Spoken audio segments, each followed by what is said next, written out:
motivation et de puissance. La douleur est une constante universelle. Qu'elle se manifeste sous forme de chagrin, de perte, de rejet, de maladie ou d'échec, elle touche chaque être humain à un moment ou à un autre. Pourtant, loin d'être une simple entrave, la douleur peut devenir un catalyseur de transformation. Elle a le potentiel de nous briser, mais aussi de nous reconstruire plus forts, plus sages et plus déterminés. Transformer la douleur en puissance, c'est reconnaître que nos épreuves ne nous définissent pas par leur poids, mais par la manière dont nous choisissons de les surmonter. Cet essai explore comment la douleur, souvent perçue comme une faiblesse, peut être métamorphosée en une force motrice. À travers des réflexions personnelles, des exemples historiques et des stratégies pratiques, nous verrons comment canaliser cette énergie brute pour nourrir la résilience, la créativité et la croissance personnelle. Avant de continuer, laisse en commentaire tes impressions sur ce thème. Et surtout n'oublie pas de t'abonner à la chaîne Motivation et Stoïcisme pour plus de contenu qui t'apprendront à te développer personnellement. Chapitre 1. Comprendre la douleur, une force brute à apprivoiser. La douleur, dans toute sa complexité, est une expérience universelle qui transcende les cultures, les époques et les individus. Elle est à la fois un fardeau et une opportunité, une force brute qui, si elle n'est pas canalisée, peut nous submerger, mais qui, lorsqu'elle est apprivoisée, devient une source de puissance transformative. Comprendre la douleur, c'est reconnaître sa nature multidimensionnelle, accepter sa présence comme une composante inévitable de la condition humaine, et apprendre à en extraire des leçons pour nourrir notre croissance personnelle. Cette section explore les facettes de la douleur, son rôle dans nos vies, et les premières étapes pour la transformer en une force constructive. Découvrons tout d'abord la douleur dans ses multidimensions. La douleur n'est pas une entité unique, mais un spectre d'expériences qui se manifeste sous des formes variées. Elle peut être physique, comme la brûlure d'une blessure ou la fatigue chronique d'une maladie. Elle peut être émotionnelle, comme le chagrin d'une perte ou la solitude d'un rejet. Elle peut aussi être psychologique, comme l'angoisse existentielle ou le poids d'un traumatisme non résolu. Chacune de ces formes de douleur a une texture unique, mais elles partagent un point commun, elles nous confrontent à notre vulnérabilité. Cette vulnérabilité, bien qu'inconfortable, est le terreau de la transformation. La douleur agit comme un miroir, révélant nos limites tout en mettant en lumière notre capacité à les dépasser. Par exemple, une blessure physique peut nous forcer à ralentir, nous obligeant à réévaluer nos priorités et à développer une discipline intérieure. De même, une douleur émotionnelle, comme la fin d'une relation, peut nous pousser à explorer des aspects de nous-mêmes que nous avions négligés. La douleur, dans son essence, est une énergie brute ni bonne ni mauvaise, mais puissante. La question n'est pas de savoir comment l'éliminer, mais comment l'apprivoiser pour qu'elle travaille en notre faveur. Apprends à tirer des enseignements de tes douleurs. Chaque expérience douloureuse porte en elle une leçon, souvent cachée sous des couches d'inconfort ou de résistance. La douleur nous enseigne la patience, en nous obligeant à attendre que la tempête passe. Elle nous enseigne l'empathie, en nous rendant plus sensibles aux luttes des autres. Elle nous enseigne la persévérance, en nous montrant que nous pouvons continuer malgré l'adversité. Ces leçons, bien qu'acquises à un prix élevé, sont des cadeaux déguisés. Prenons l'exemple de Nelson Mandela, dont la vie illustre magnifiquement cette idée. Emprisonné pendant 27 ans dans des conditions brutales, Mandela a enduré une douleur physique et émotionnelle inimaginable. Pourtant, il a transformé cette souffrance en une force de réconciliation. En prison, il a appris à comprendre ses geôliers, à cultiver une vision d'unité nationale, et à développer une résilience qui a changé le cours de l'histoire sud-africaine. Sa douleur n'était pas une fin, mais un moyen, un creuset dans lequel sa vision d'un monde meilleur a été forgée. À une échelle plus personnelle, considérons une personne confrontée à un échec professionnel, comme un entrepreneur dont la start-up fait faillite. La douleur de cet échec, le sentiment de honte, la perte financière, l'incertitude peut être paralysante. Mais en examinant cet échec, cette personne peut découvrir des failles dans sa stratégie, des forces qu'elle ignorait posséder, ou même une nouvelle direction pour sa carrière. La douleur devient alors une boussole, guidant vers une version plus forte et plus éclairée de soi. Tu dois refuser la victimisation, c'est la première étape vers la puissance.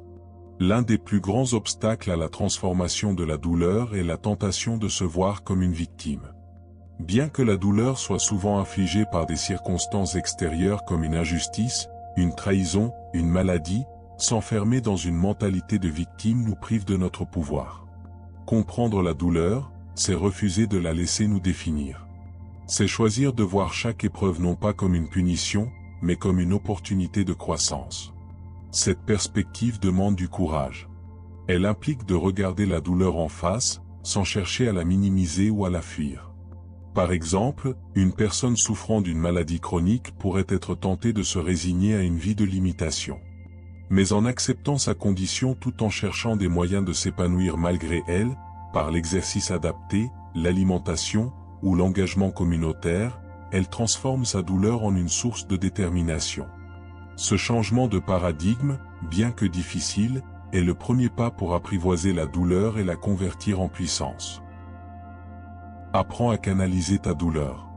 La douleur, par sa nature intense, est une forme d'énergie. Lorsqu'elle est ignorée ou réprimée, cette énergie peut se manifester sous des formes destructrices, colère, amertume ou autodestruction. Mais lorsqu'elle est reconnue et canalisée, elle devient une force motrice pour le changement. Les artistes, par exemple, transforment souvent leur douleur en créations puissantes. Les chansons de Billie Holiday, imprégnées de son vécu de racisme et de chagrin, résonnent encore aujourd'hui par leur profondeur émotionnelle. De la même manière, un individu ordinaire peut canaliser sa douleur dans des projets significatifs, qu'il s'agisse d'écrire un journal, de s'engager dans une cause, ou de se fixer des objectifs ambitieux. Cette idée d'énergie est cruciale. La douleur n'est pas statique, elle est dynamique. Comme un courant électrique, elle peut être destructrice si elle est mal gérée, mais elle peut aussi alimenter des entreprises extraordinaires si elle est correctement dirigée. Comprendre cela, c'est reconnaître que la douleur n'est pas une ennemie, mais une alliée potentielle dans notre quête de sens et de puissance. À défaut de canaliser cette douleur, apprivoise-la. Apprivoiser la douleur demande des outils pratiques et une intention claire. Voici quelques approches pour commencer ce processus. L'écoute de soi. Prendre le temps d'identifier la source et la nature de la douleur à travers la méditation, l'écriture ou la réflexion silencieuse. Poser des questions comme « Qu'est-ce que cette douleur essaie de me dire ?» peut révéler des vérités profondes. La reformulation, transformer le récit que nous nous racontons sur notre douleur. Par exemple, au lieu de dire « j'ai échoué », dire « j'ai appris une leçon précieuse ». Ce changement de perspective ouvre la voie à la croissance.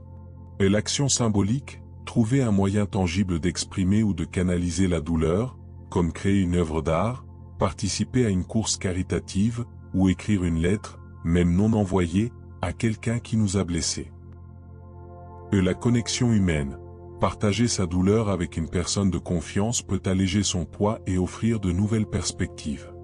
Les récits des autres nous rappellent que nous ne sommes pas seuls. Quand dois-tu chercher de l'aide? Il est important de reconnaître que certaines douleurs, par leur intensité ou leur profondeur, dépassent notre capacité à les gérer seuls. Les traumatismes graves, la dépression clinique, ou les maladies chroniques peuvent nécessiter l'intervention de professionnels, thérapeutes, médecins ou conseillers. Chercher de l'aide n'est pas un aveu de faiblesse, mais une reconnaissance de la complexité de la douleur. C'est une étape essentielle pour transformer une souffrance écrasante en une force gérable. Chapitre 2, le processus de transformation, étape clé. Transformer la douleur en puissance n'est pas un acte spontané, mais un processus délibéré qui demande du temps, de l'intention et de la discipline. Ce n'est pas une simple question de volonté, mais une démarche structurée qui permet de canaliser une énergie brute en une force constructive. Ce processus peut être décomposé en plusieurs étapes clés, chacune jouant un rôle essentiel dans la métamorphose de la souffrance en résilience, créativité ou action. Ces étapes ne sont pas toujours linéaires, elles s'entrelacent souvent, mais leur compréhension offre un cadre pour naviguer dans les tempêtes de la vie. Voici une exploration approfondie de ces étapes, avec des outils pratiques et des exemples pour les illustrer. 1. Tu dois faire face à la douleur. La première étape, souvent la plus difficile, consiste à accepter la douleur comme une réalité incontournable. Trop souvent, nous cherchons à fuir la souffrance par des distractions, réseaux sociaux, travail excessif, ou même des comportements autodestructeurs comme l'abus de substances. Pourtant, la douleur demande à être ressentie pour être transformée. Refouler ses émotions, c'est comme ignorer une blessure physique. Elle risque de s'infecter et de causer des dommages plus graves. Pourquoi accepter la douleur? Accepter la douleur ne signifie pas se résigner à elle, mais reconnaître sa présence sans jugement. C'est un acte de courage qui permet de désamorcer son pouvoir paralysant. Par exemple, une personne confrontée à la perte d'un proche peut être tentée de nier son chagrin en s'immergeant dans des activités frénétiques. Mais en prenant le temps de ressentir la tristesse, à travers des pleurs, des souvenirs ou des rituels, elle commence à intégrer cette douleur dans son histoire, plutôt que de la laisser la dominer. Comment pratiquer l'acceptation? Pleine conscience. Prenez quelques minutes chaque jour pour vous asseoir en silence et observer vos émotions. Notez ce que vous ressentez sans chercher à le changer. Des applications comme Headspace ou des exercices de respiration guidée peuvent aider. Un journal intime, écrire sur sa douleur permet de l'extérioriser. Posez-vous des questions comme « Où ressens-je cette douleur dans mon corps ?» ou « Quelle pensée accompagne-t-elle ?» Un rituel symbolique, allumer une bougie, écrire une lettre à quelqu'un, même sans l'envoyer, ou marcher dans la nature peut être une manière de reconnaître la douleur de manière tangible. 2. Tu dois trouver une raison d'avancer. La douleur devient plus supportable lorsqu'elle est dotée d'un sens. Cette idée, centrale dans la logothérapie de Viktor Frankl, psychiatre et survivant de l'Holocauste, repose sur le principe que même les souffrances les plus profondes peuvent être transcendées si elles sont reliées à une raison d'être. Trouver un sens ne supprime pas la douleur, mais la place dans un contexte plus large, lui donnant une finalité. Comment donner un sens? Réflexion introspective, demandez-vous, qu'est-ce que cette douleur m'apprend sur moi-même ou sur le monde?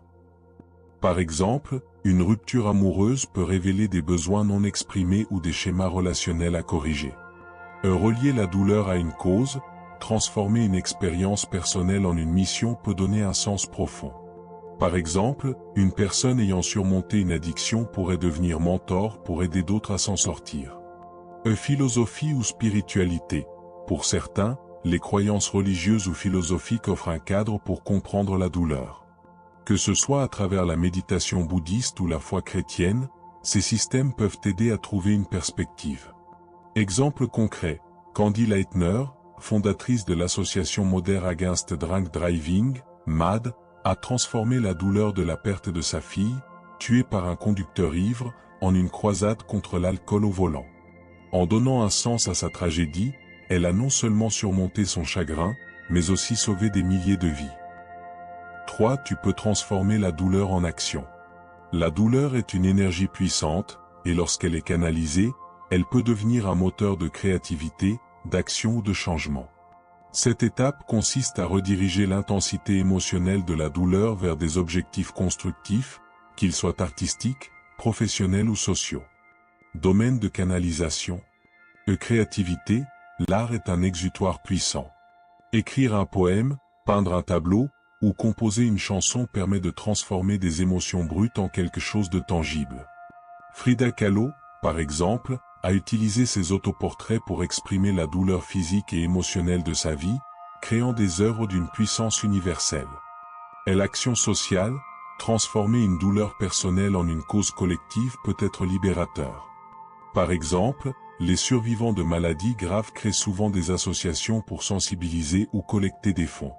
Développement personnel, la douleur peut motiver des changements de vie, comme adopter un mode de vie plus sain, apprendre une nouvelle compétence, ou poursuivre un rêve longtemps négligé. Outils pratiques. Fixer des micro-objectifs. Commencer par de petites actions, comme écrire une page par jour ou courir 10 minutes. Ces petites victoires construisent une dynamique positive. Et visualisation. Imaginez comment votre douleur pourrait se transformer en quelque chose de positif. Par exemple, si vous avez été licencié, visualisez-vous en train de lancer votre propre entreprise. Communauté. Participer à un groupe ou une activité, comme un club de sport ou une association caritative, peut donner une direction à votre énergie. 4. Construis ta résilience, renforce ton mental. La résilience est la capacité à rebondir après une épreuve, et elle se construit à travers chaque expérience de douleur surmontée. Cette étape ne consiste pas à éliminer la douleur, mais à développer une force intérieure qui nous permet de l'affronter avec confiance. Comment renforcer la résilience? Adopter une mentalité de croissance, voyez chaque défi comme une opportunité d'apprendre. Carol Dweck, psychologue, souligne que ceux qui croient en leur capacité à grandir face à l'adversité sont plus résilients. Célébrer les petites victoires, chaque pas, même modeste, renforce votre confiance. Par exemple, après une dépression, se lever et prendre une douche peut être une victoire à célébrer. S'entourer de modèles, chercher des personnes qui ont surmonté des épreuves similaires. Leurs histoires peuvent inspirer et montrer que la transformation est possible. 5. Intégrer ta douleur dans ton identité. La dernière étape consiste à intégrer la douleur dans une vision plus large de soi.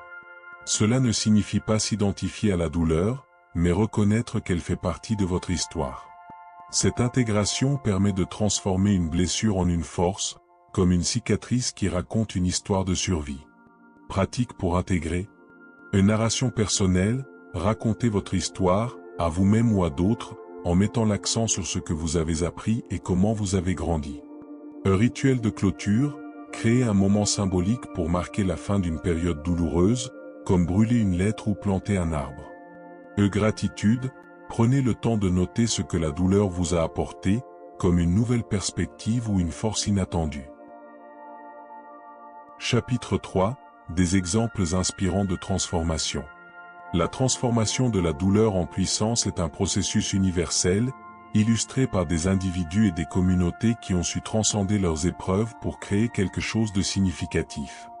Ces exemples, tirés de l'art, du sport, de l'activisme et de la vie quotidienne, montrent que la douleur, lorsqu'elle est canalisée, peut devenir une source de créativité, de résilience et de changement.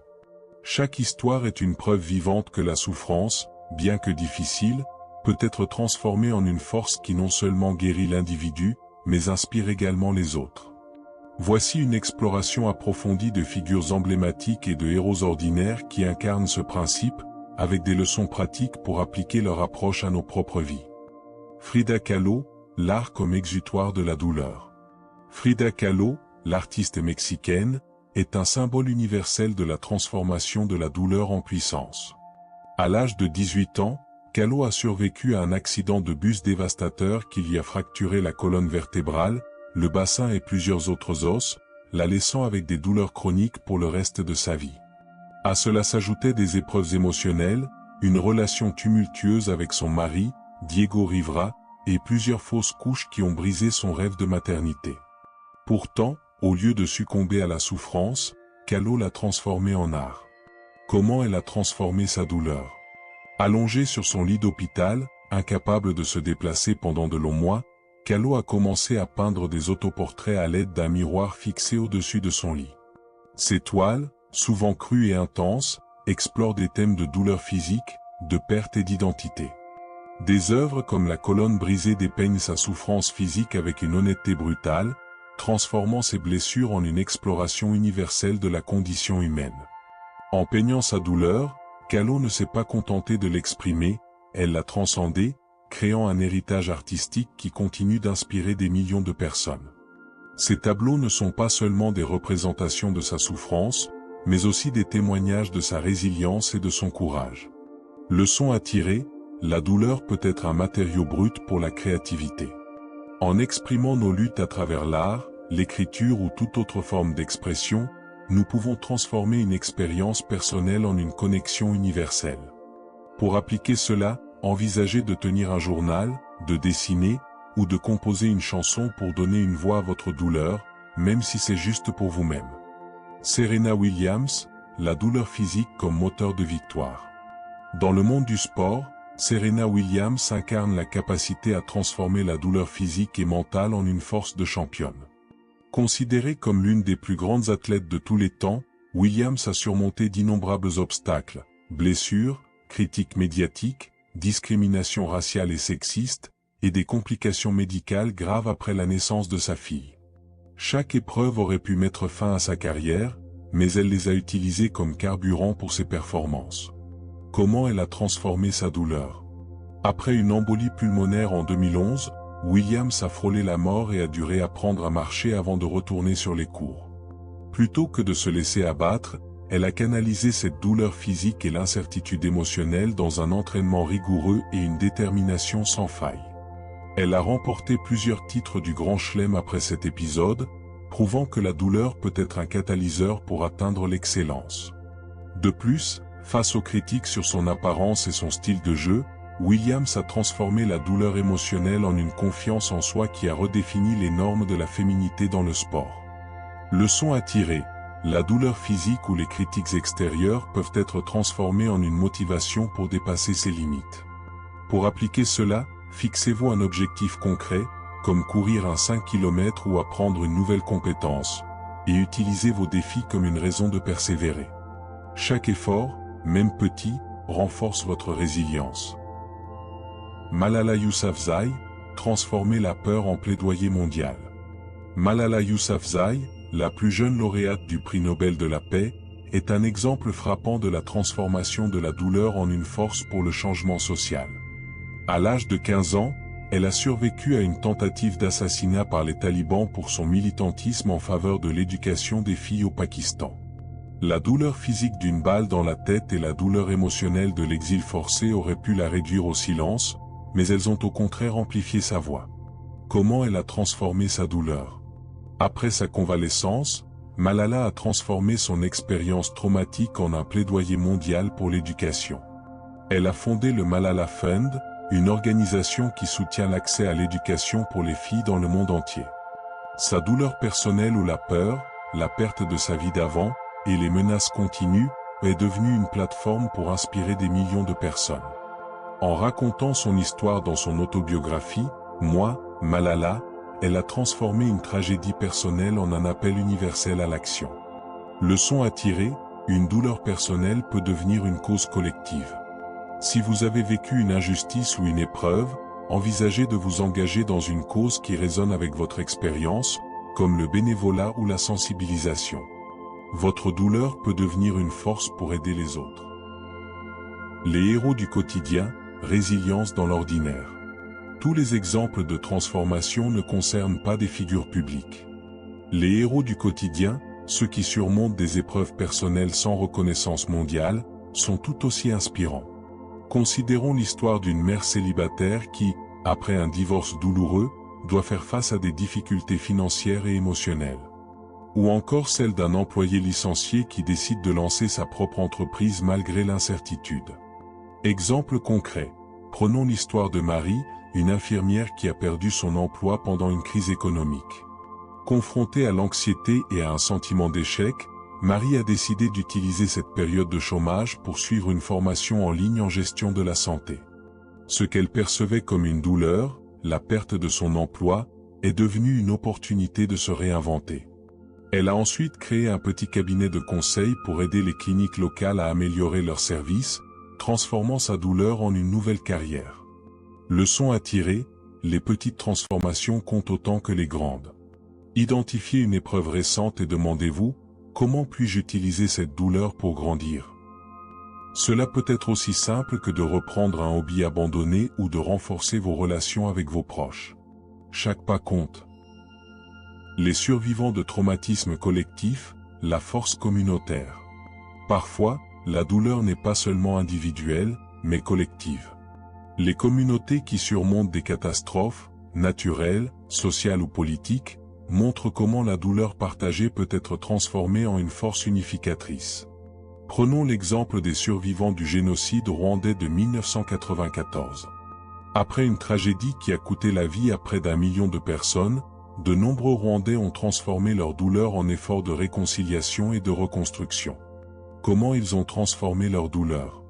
Des initiatives comme les tribunaux Gakaka, où les victimes et les perpétrateurs se sont réunis pour chercher la vérité et la réconciliation, ont permis de transformer la douleur collective en un processus de guérison nationale. Des survivants comme Immaculée Ilibagiza, auteur de Left to Tell, ont partagé leurs histoires de pardon et de résilience, inspirant le monde entier. Ces efforts montrent que même les douleurs les plus profondes peuvent être canalisées pour bâtir un avenir meilleur. Leçon à tirer, la douleur collective peut être transformée par la solidarité. Si vous faites partie d'une communauté touchée par une épreuve, cherchez des moyens de vous connecter avec les autres, par exemple, en participant à des groupes de soutien ou à des projets communautaires. La force partagée amplifie la transformation. Faisons une synthèse, la douleur comme catalyseur universel.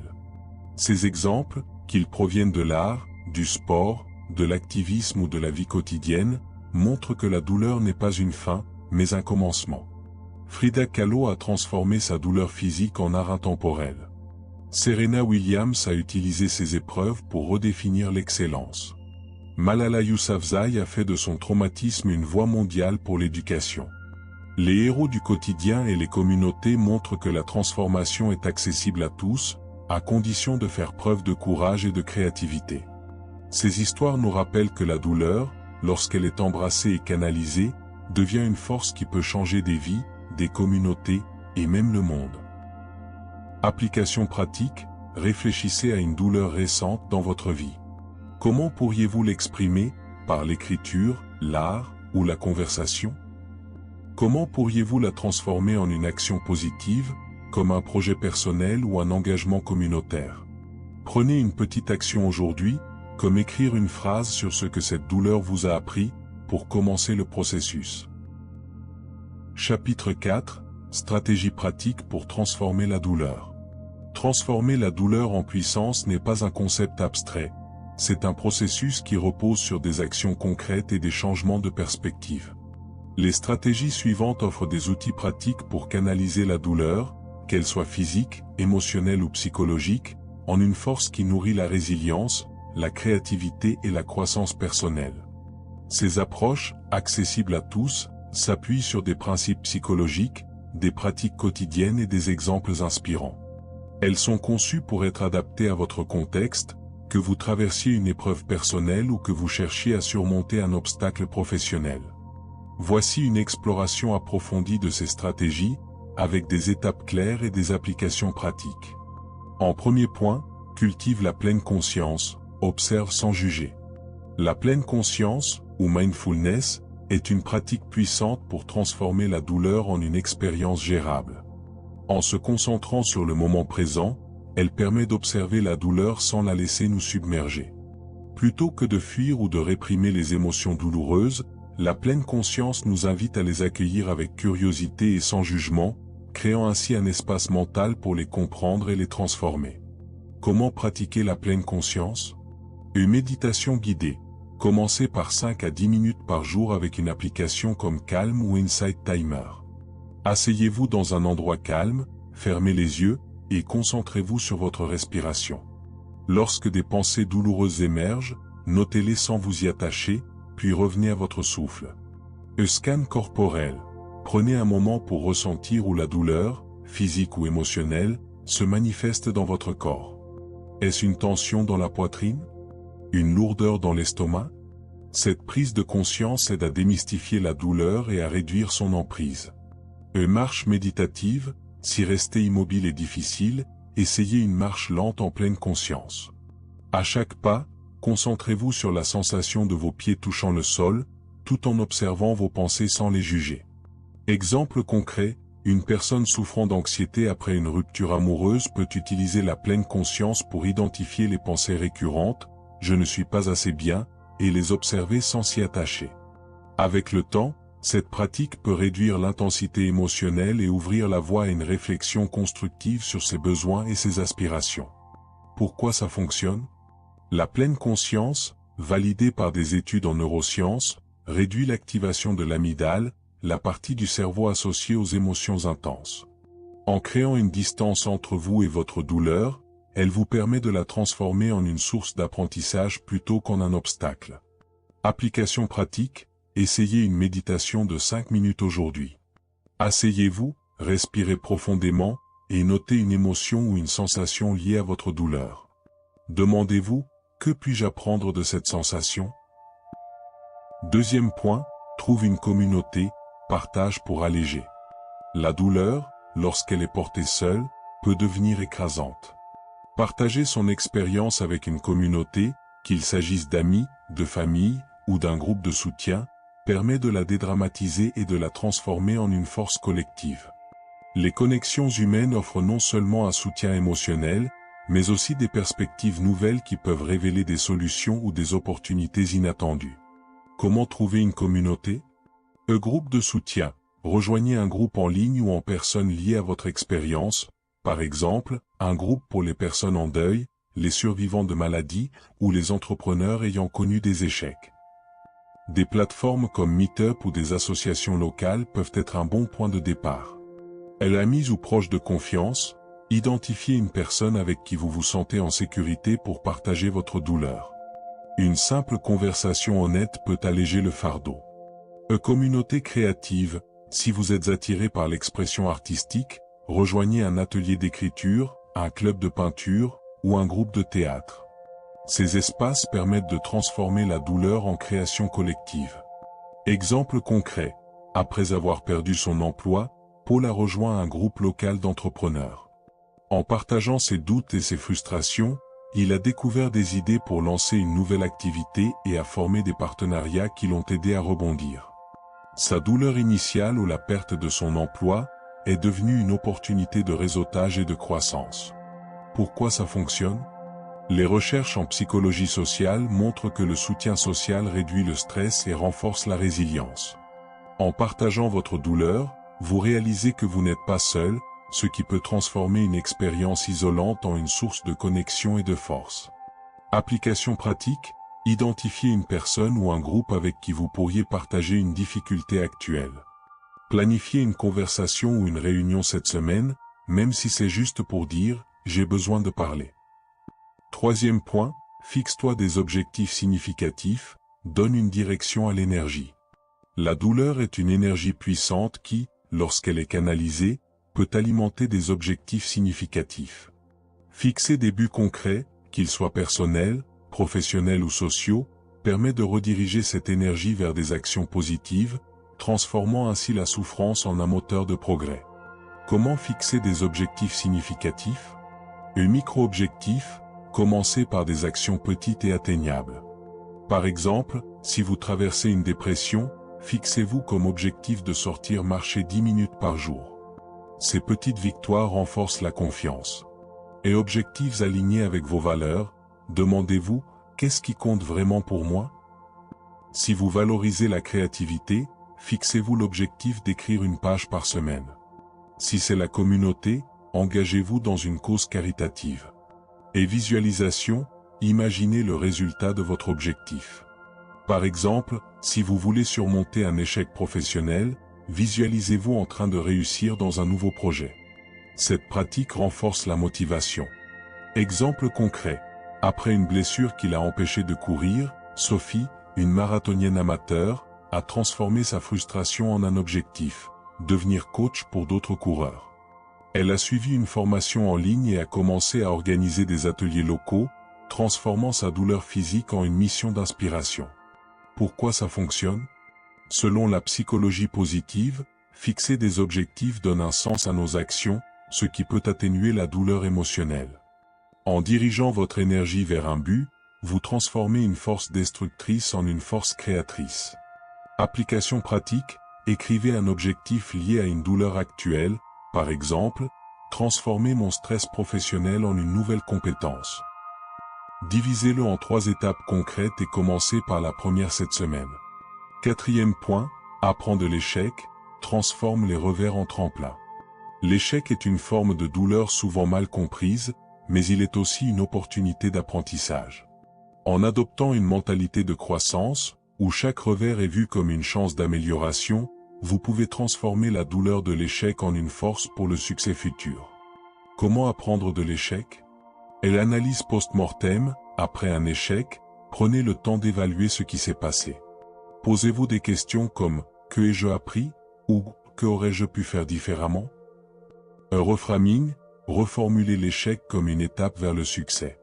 Par exemple, au lieu de dire « J'ai échoué à mon entretien », dites « J'ai appris à mieux me préparer pour le prochain ». L'action corrective, Identifiez une action concrète à prendre suite à l'échec. Par exemple, si un projet entrepreneurial a échoué, inscrivez-vous à un cours sur la gestion financière. Exemple concret. Thomas Edison, souvent cité pour ses milliers de tentatives infructueuses avant d'inventer l'ampoule électrique, voyait chaque échec comme une découverte de ce qui ne fonctionne pas. Cette mentalité lui a permis de transformer la douleur des revers en une persévérance qui a changé le monde. Pourquoi ça fonctionne? La psychologue Carol Dweck a montré que ceux qui adoptent une mentalité de croissance sont plus résilients face aux échecs. En voyant l'échec comme une source d'information, vous transformez la douleur en un outil pour avancer. Application pratique, pensez à un échec récent. Écrivez 3 leçons que vous en tirez et une action que vous pouvez prendre pour avancer. Par exemple, si un projet a échoué, notez « J'ai appris à mieux planifier » et planifiez une réunion pour réviser votre approche. 5e point, créez des rituels symboliques, marque le passage. Les rituels symboliques peuvent aider à transformer la douleur en donnant une structure à votre processus de guérison. Ces actes, qu'ils soient simples ou élaborés, permettent de reconnaître la douleur tout en marquant un tournant vers la transformation. Exemple de rituel. Et écriture et destruction, écrivez une lettre décrivant votre douleur, puis brûlez-la ou déchirez-la pour symboliser la libération. Et l'acte de création, plantez un arbre, peignez une toile, ou cuisinez un plat spécial pour marquer un nouveau départ. Cérémonie personnelle, organisez un moment de réflexion, comme allumer une bougie ou méditer sur une plage, pour honorer votre douleur et votre croissance. Exemple concret, après une rupture, Claire a organisé un rituel où elle a écrit toutes ses émotions sur des morceaux de papier, puis les a jetés dans une rivière. Ce geste symbolique l'a aidé à laisser partir sa douleur et à se concentrer sur son avenir. Pourquoi ça fonctionne? Les rituels créent un sentiment de clôture et de contrôle, réduisant l'intensité émotionnelle de la douleur. Ils permettent de marquer un tournant, transformant un moment de souffrance en un moment de renouveau. Application pratique, créez un petit rituel aujourd'hui. Par exemple, écrivez une phrase sur une douleur que vous ressentez, puis enterrez-la dans votre jardin ou jetez-la dans une rivière pour symboliser un nouveau départ. Chapitre 5, les défis de la transformation. Transformer la douleur en puissance est un voyage courageux, mais il n'est pas exempt d'obstacles. Ce processus, bien qu'enrichissant, est semé d'embûches qui peuvent tester notre détermination, notre patience et notre foi en nous-mêmes. Les défis de la transformation ne sont pas des signes d'échec, mais des étapes naturelles qui demandent de la persévérance et une approche réfléchie.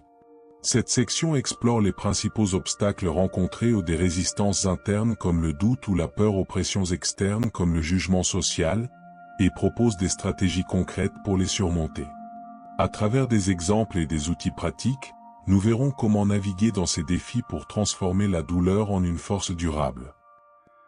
1. Les résistances internes, le poids du doute et de la peur. L'un des premiers défis dans la transformation de la douleur est la lutte contre nos propres résistances internes.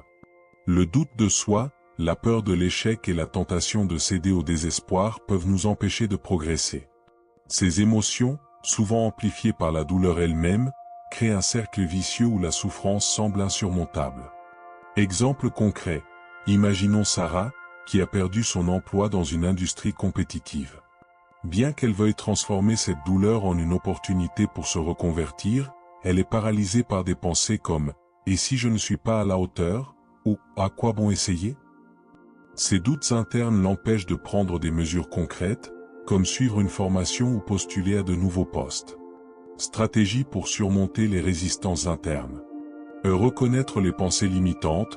Prenez un moment pour noter les pensées négatives qui surgissent lorsque vous envisagez de transformer votre douleur. Par exemple, écrivez « Je pense que je ne suis pas assez qualifié ». Ensuite, reformulez cette pensée en une affirmation positive « Je peux apprendre et m'améliorer ». Pratiquez l'autocompassion, parlez-vous comme vous parleriez à un ami cher. Au lieu de vous critiquer, dites-vous « Il est normal de ressentir de la peur. Je vais avancer un pas à la fois ». Une micro-action, brisez vos objectifs en étapes minuscules pour réduire la pression. Par exemple, au lieu de viser « lancer une nouvelle carrière », Commencez par rédiger une page de mon CV aujourd'hui. Pourquoi ça fonctionne? La recherche en psychologie montre que le doute de soi est souvent lié à l'activation de l'amygdale, qui amplifie les émotions négatives. En pratiquant l'autocompassion et en prenant de petites actions, vous désactivez progressivement cette réponse de stress, renforçant votre confiance. Application pratique, identifiez une pensée limitante liée à une douleur actuelle. Par exemple, je ne peux pas surmonter cette perte. Écrivez-la, reformulez-la en une pensée positive, et prenez une petite action aujourd'hui, comme lire un article inspirant ou méditer pendant 5 minutes. 2. Les rechutes émotionnelles, acceptez les hauts et les bas. Le processus de transformation n'est pas linéaire. Il y aura des jours où la douleur semble reprendre le dessus, où l'envie de baisser les bras est plus forte que la motivation. Ces rechutes émotionnelles sont normales, mais elles peuvent être déstabilisantes si elles ne sont pas anticipées. Exemple concret. Après une rupture amoureuse, Julien a décidé de transformer sa douleur en une opportunité de se concentrer sur sa santé physique. Il a commencé à courir régulièrement et à méditer. Mais certains jours, le chagrin ressurgit, et il se retrouve à annuler ses entraînements, se sentant coupable de régresser. Ces moments de recul lui donnent l'impression que ses efforts sont vains. Stratégie pour gérer les rechutes.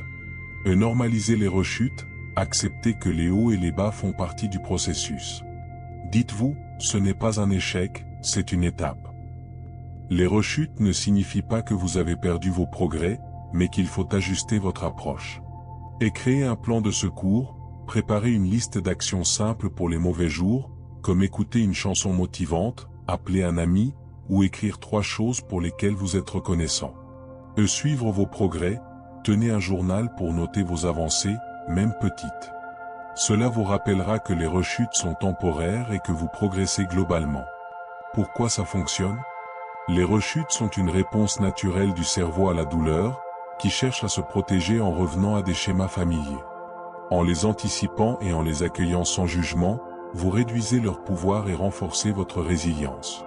Application pratique, créez une boîte à outils pour les mauvais jours.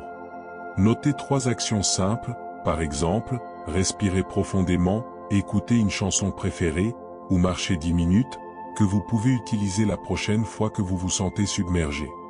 3. Les pressions externes, surmonter le jugement et les attentes. La transformation de la douleur peut être compliquée par les pressions externes, comme le jugement des autres, les attentes sociales ou le manque de soutien. Ces obstacles peuvent nous faire douter de notre capacité à avancer ou nous pousser à cacher notre douleur, ce qui freine le processus de transformation. Exemple concret. Amina, une jeune femme qui a surmonté une dépression, veut partager son histoire pour inspirer d'autres personnes. Cependant, elle craint les jugements de sa famille, qui considère les problèmes de santé mentale comme un tabou. Cette pression l'empêche de s'exprimer librement et de transformer sa douleur en une force collective. Stratégie pour surmonter les pressions externes. Fixer des limites, identifier les personnes ou les environnements qui vous jugent et limiter votre exposition à leurs critiques. Par exemple, si un collègue minimise votre douleur, évitez les conversations profondes avec lui. Trouvez des alliés, cherchez des personnes qui soutiennent votre démarche, comme un ami compréhensif ou un groupe de soutien. Leur encouragement peut contrebalancer les jugements négatifs. S'affirmer, pratiquez des réponses assertives pour défendre votre processus. Par exemple, si quelqu'un vous dit « tu devrais passer à autre chose », répondez calmement « je travaille sur moi à ma manière, et ça me convient ». Pourquoi ça fonctionne? Les pressions sociales activent souvent un besoin d'approbation, ce qui peut nous détourner de nos objectifs. En fixant des limites et en cherchant un soutien positif, vous reprenez le contrôle de votre narrative. Application pratique, identifiez une pression externe qui freine votre transformation, par exemple, les attentes d'un proche. Écrivez une phrase assertive que vous pourriez utiliser pour défendre votre démarche, et pratiquez-la à voix haute. 4. La surcharge émotionnelle, savoir quand demander de l'aide. Certaines douleurs, par leur intensité ou leur complexité, dépassent notre capacité à les gérer seuls. La surcharge émotionnelle, comme un traumatisme, une dépression clinique ou une douleur physique chronique, peut rendre la transformation difficile sans un soutien professionnel. Reconnaître ses limites est un acte de courage, pas de faiblesse. Exemple concret. Après un accident de voiture, Marc souffre de douleurs chroniques et d'un stress post-traumatique. Bien qu'il essaie de méditer et de fixer des objectifs, il se sent submergé par des flashbacks et une fatigue constante. En consultant un thérapeute, il apprend des techniques comme l'EMDR, désensibilisation et retraitement par les mouvements oculaires, qui l'aident à transformer sa douleur en une force pour reconstruire sa vie. Stratégie pour gérer la surcharge. Consulter un professionnel, un thérapeute, un psychologue ou un conseiller peut offrir des outils adaptés, comme la thérapie cognitivo-comportementale, TCC, ou la thérapie par l'art. Rechercher des ressources accessibles, si les consultations sont coûteuses, explorer des options comme les lignes d'écoute gratuites, les groupes de soutien communautaire ou les applications de santé mentale. Et éduquer son entourage, expliquer à vos proches pourquoi vous cherchez de l'aide, pour réduire les malentendus et obtenir leur soutien. Pourquoi ça fonctionne? La recherche montre que la thérapie et le soutien professionnel peuvent réduire les symptômes de la douleur émotionnelle et physique, en offrant des stratégies pour restructurer les pensées et les comportements. Demander de l'aide est une étape proactive vers la transformation. Application pratique. Si vous vous sentez dépassé, recherchez une ressource locale ou en ligne, par exemple, une ligne d'écoute ou un thérapeute. Prenez rendez-vous ou contactez une ressource cette semaine, même pour une simple consultation initiale. 5. La patience, accepter le temps de la transformation. Transformer la douleur en puissance demande du temps, et l'impatience peut être un défi majeur. Dans une société qui valorise les résultats rapides, il est facile de se décourager lorsque le processus semble lent ou chaotique. Exemple concret. Après une faillite, Emma veut relancer une entreprise, mais elle se sent frustrée par les progrès lents. En adoptant une approche patiente, en se concentrant sur une étape à la fois, comme réviser son plan d'affaires où elle finit par créer une entreprise plus solide que la précédente. Stratégie pour cultiver la patience. Redéfinir le succès, mesurer le succès par les efforts, pas seulement par les résultats. Célébrer chaque petite avancée, comme terminer une tâche ou surmonter une mauvaise journée. Pratiquer la gratitude, notez chaque jour 3 choses pour lesquelles vous êtes reconnaissant, même dans les moments difficiles. Cela recentre votre attention sur ce qui va bien. Acceptez le rythme naturel, rappelez-vous que la transformation est un marathon, pas un sprint. Visualisez votre progrès comme un jardin qui pousse lentement mais sûrement. Pourquoi ça fonctionne? La patience réduit le stress lié à l'attente et permet au cerveau de traiter la douleur de manière plus constructive. Elle favorise une perspective à long terme, essentielle pour une transformation durable. Application pratique, créez un journal de gratitude. Chaque soir, notez une petite victoire ou une chose positive liée à votre processus de transformation, même si elle semble insignifiante. Conclusion, la douleur comme carburant de la grandeur. Transformer la douleur en puissance est un acte de courage. C'est choisir de ne pas être défini par ses blessures, mais par la manière dont on les transcende. Que ce soit à travers l'art, le sport, l'engagement communautaire ou la croissance personnelle, la douleur peut devenir un moteur de changement positif. En acceptant, en comprenant et en canalisant cette énergie, nous pouvons non seulement surmonter nos épreuves, mais aussi bâtir une vie plus riche et plus significative. La prochaine fois que la douleur frappera à votre porte, ne la fuyez pas. Accueillez-la, écoutez ce qu'elle a à vous enseigner, et laissez-la vous guider vers une version plus puissante de vous-même. Car, comme le dit si bien le poète Rumi, la blessure est l'endroit où la lumière entre en vous.